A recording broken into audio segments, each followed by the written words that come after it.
যে চিকিৎসা সেটা নিয়েছি। আপনার যদি দেখেন আমার মাথার এই পাশটাতে এখন একটা বাড়ি দেওয়া হয়েছে। তো এই হলো পরিস্থিতি, বলার মতো আসলে কিছু ভাষা নেই। এখানে যারা উপস্থিত ছিলেন, বিশেষত ঢাকা বিশ্ববিদ্যালয়ের শিক্ষার্থীরা, সবাইকে আমি ধন্যবাদ দিয়ে শেষ করতে পারবো না।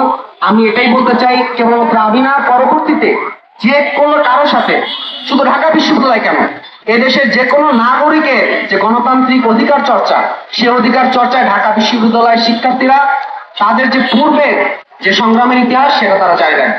সবাইকে ধন্যবাদ।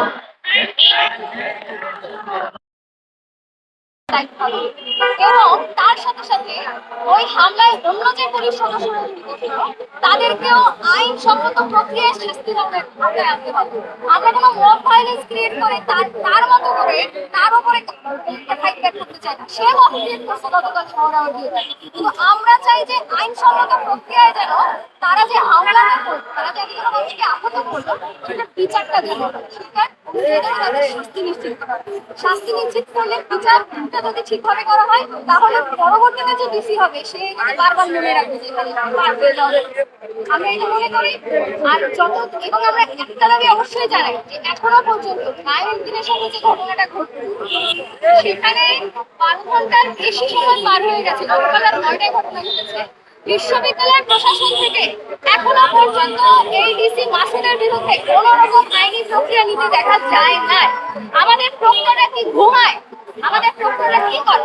তাদের চোখের সামনে বসে বিশ্ববিদ্যালয়ের শিক্ষার্থীদের গায়ে হাত তুলে, বিশ্ববিদ্যালয়ের ক্যাম্পাসের ভেতরে শিক্ষার্থীদেরকে লাঞ্ছিত করে, হল ভ্যাকেন্ট করতে গেলে পুলিশদেরকে ঢুকাইয়া হল ভ্যাকেন্ট।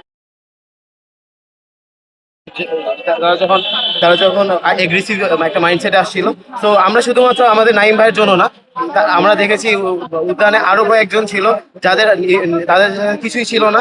এবং এই উদ্যানকে যদি মাদক নিয়ন্ত্রণ করতেই হয়, তাহলে এই শাহবাগ থানার আগে ভালো হইতে হবে।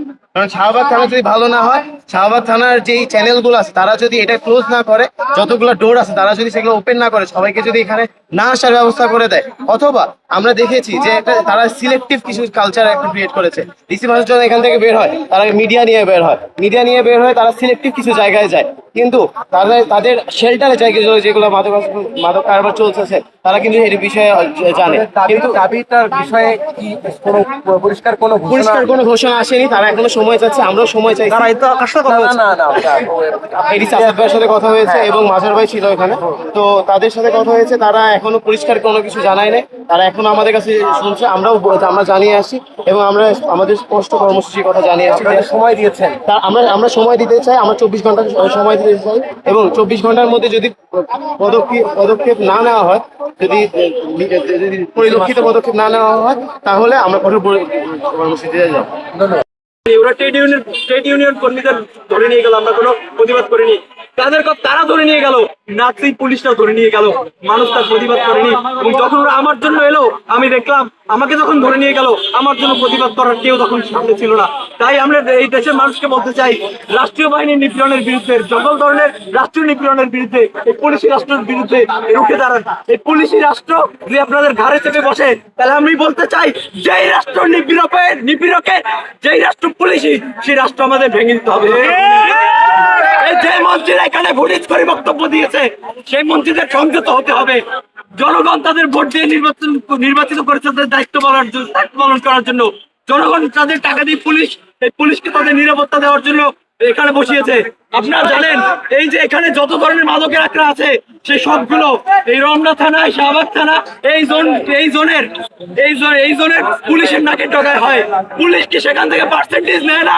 আমরা বলতে চাই, পুলিশ কি মাদক কারবারের সাথে জড়িত নয়? থানার নাকে ডগায় কিভাবে মাদকের কারবার চলে, আমরা সেই এবং বছরের পর বছর ধরে এখানে মাদকের কারবার চলে। আপনি যখন সেখানে মাদক ব্যবসায়ীদের ধরতে যান, সেখানে আপনি সাংবাদিকদের নিয়ে যান, আপনি ফুটেজ খেতে যান, আপনি মাদক ব্যবসায়ীদেরকে আগে থেকে অ্যালার্ট করে দিতে যান যে ভাই আমি তোমাদের ধরতে আসছি, তোমরা ওইখানে থাকো, আমি তোমাদের ধরবো। আসলে না, এরা মাদক ধরতে চায় না, এরা পাবলিকের সামনে, মিডিয়ার সামনে কিছু স্ট্যান্ডবাজি করে দেখাতে চায়। এই পুলিশের সংস্কার করতে হবে। পুলিশ এই ব্রিটিশ আমলের আইনটা চলছে, এগুলোকে সংস্কার করতে হবে, আইনগুলোকে পরিবর্তন করতে হবে। এগুলো যদি না করা হয়, যে ধরনের সরকারি আমলা, সরকারি মানুষজন, সরকারি মন্ত্রীরা এই ধরনের বক্তব্য দিয়েছেন এবং এই ধরনের নিপীড়নে উৎসাহ জুগিয়েছেন, আমরা তাদের সাবধান করে দিতে চাই। এই ঘটনা একবার হয়েছে, এই ঘটনা যদি আবার হয় তাহলে কিন্তু আমরা ছেড়ে কথা বলবো না। আজকে শুধু আমরা অবস্থান ওই ভিডিওর ভিতরেও দেখা গেছিল যে ডিসি মাসুদ নির্দেশ দিচ্ছেন, উনি যখন বিসিকে ফোন দিচ্ছিল যে আমাকে মারছে কেন, এই ব্যাপারে আমি বিসির সাথে যোগাযোগ করি, ডিসি মাসুদ নির্দেশ দিচ্ছেন ওর ফোন কেটে দেওয়া।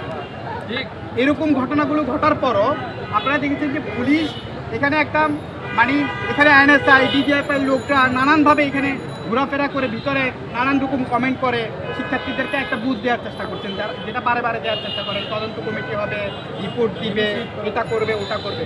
সুতরাং আমরা বলবো যে এই যে আমরা যে স্বপ্ন দেখেছিলাম সেই স্বপ্নই থেকে গেছে।